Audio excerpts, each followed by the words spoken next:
Burada xalqın tələblərinə uyğun müəyyən bir addım atılmalıdır.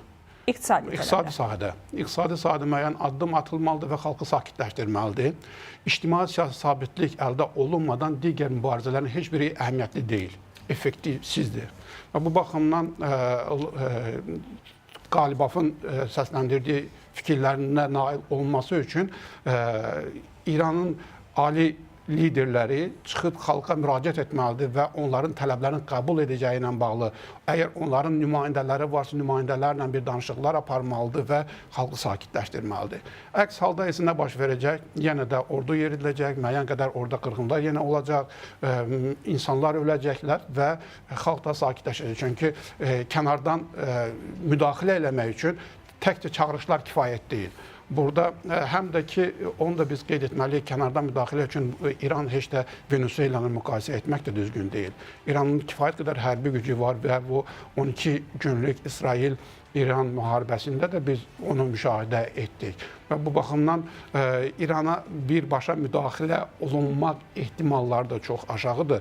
İran ictimaiyyətində... Elə bu məqamda Qalibafın açıqlamasının digər bir istiqaməti var. Qeyd edib ki, əgər müdaxilə olarsa, söhbət hərbi müdaxilədən gedir, onda Amerika Birləşmiş Ştatları və İsrailin hərbi mərkəzlərinə zərbələr endiriləcək, gəmiçilik mərkəzlərinə zərbələr endiriləcək.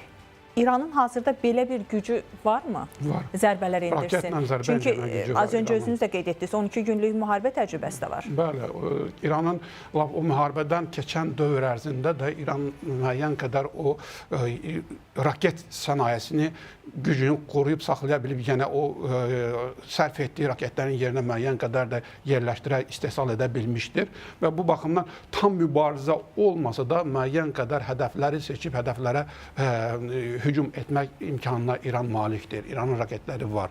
Və bu baxımdan məsələyə... Amma məsələ genişlənə bilər. Genişlənə bilər. Amerika burada məsələni sakitləşdirmək mi istəyir, yoxsa genişləndirmək mi? Genişlənə bilər. Burada Qalibafın bugün parlamentdə açıqlamaları oldu.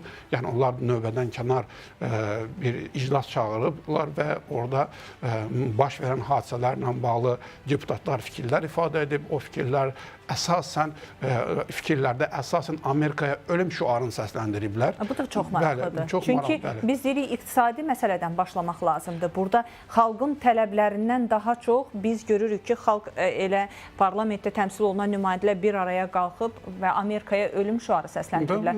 Burada görünən odur ki, onlar xarici müdaxiləyə yönlənmək niyyətindədirlər. Onlar əsasən bugün baş verən hadisədə xaricdən müdaxilə ilə baş verdiklərini israrla xalqa çatdırmağa çalışırlar.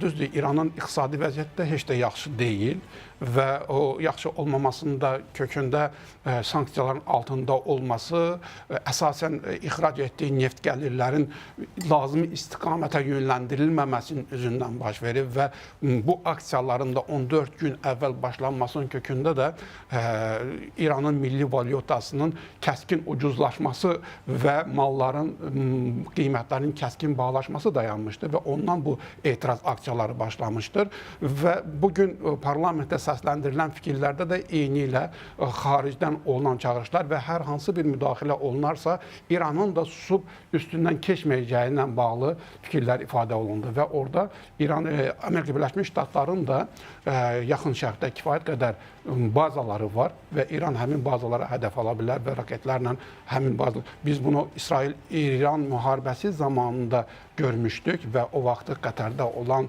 Amerika Birləşmiş Ştatlarının bazasına İran raket zərbəsi hücumu etmişdi. Düzdür, orada insan itkisi ilə bağlı bir məlumat verilməmişdi, amma raketlər Amerika Birləşmiş Ştatlarının hərbi bazasına düşmüşdü. Yəni bu ssenarilər də təkrarlana bilər.